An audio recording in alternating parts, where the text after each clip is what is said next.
เอาให้สังเกตอยู่ตรงนั้นบ่ต้องใส่เนื้อเยื่อก็คือพุดเอา พุดอันนี้ไปเอาเลยไปปลูกที่นั่นไหนบ้านเมียเลยแยกเขาออกไปไว้นะ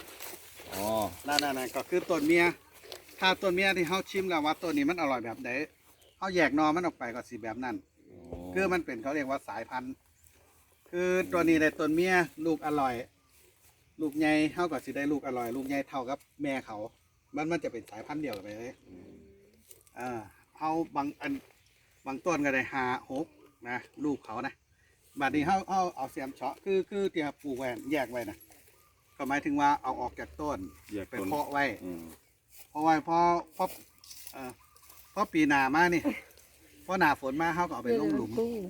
หรือเขาสิลงหลุมไปเลยก็ได้ซุ่มลงหลุมไปเลยก็มี แล้วกรณีที่เขาตอนกิ่งตัวนี้ออกนี่ต้องมันส่งเดือนใด หรือว่าแล้วแต่ แล้วแต่อายุมันก็โอกาสตายก็มีโอกาสรอดก็มีคือตรงนั้นแหละเวลาเขาก่อใส่ตะกร้า หรือว่าสิลงหลุมเขาก็พยายามเอาพวกเรียกปุ๋ยมะพร้าวนะหรือว่าขี้เลื่อยให้เต็มหลุมเขาบอลเอาดินลงไปรอดยังว่าขุดหลุม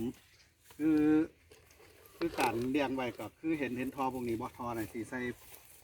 ไว้กับปีนาก็จะเป็นแบบนี้จะปลูกแบบนี้ก็คือเขาตัดหญ้านี่ได้หลายปันใดก็สร้างเอาลงใส่ทอไว้เห็นบ่ที่จำลองมักไว้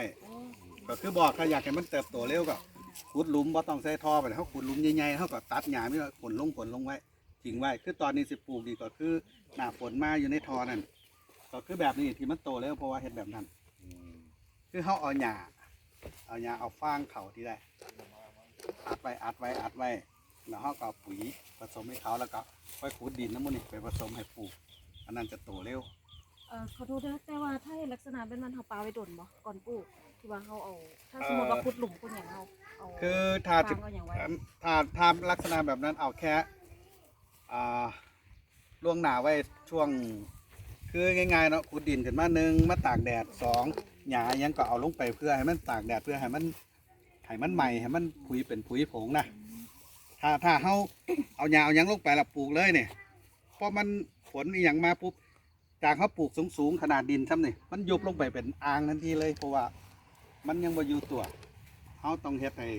ล่วงหนาไว้สัก2-3 เดือนก็คือหมายถึงว่าเฮ็ดจังไดก็สร้างหลุมบอลว่าเขาเอาหญ้ามาให้มันเต็มเวลามันเต็มหลุมก็จริงแต่เวลามันยุบเนี่ยมันได้แค่นิดเดียวคืออยู่ในท่อนี่เอาเข่านี่กว่าสิได้ครึ่งท่อนี่เข่าประมาณ4 รอบเต็มแบบนี้4 รอบอันนี้มีแต่หญ้ายังล้วนบ่ครับหญ้าล้วนอยู่เดี๋ยวค่อยเอาจังปุ๋ยไก่นี่ยังนี่มาลงไปอีกครึ่งสอบผสมกับแล้วก็เอาดินเอาหยังไปผสมแล้วปลูกเลยแบบขั้นตอนเตรียมการที่ปลูกนี่แหละคือขั้นตอนปีแหละการเตรียมดินอันนี้5 ปี4 ปี4 ปี 5 ปีละ4-5 ปีนะยังพันได้ให้ผลให้แล้วรอบแล้วตัวนี้ป่ะได้จากโลนี่ขึ้นมานอนหนึ่งแล้วอันนี้6อันนี้ได้จากแซง5 แซงตัวนี้ก็ได้30 โลเฉลี่ยเท่าไหร่5 โลถึง10 โล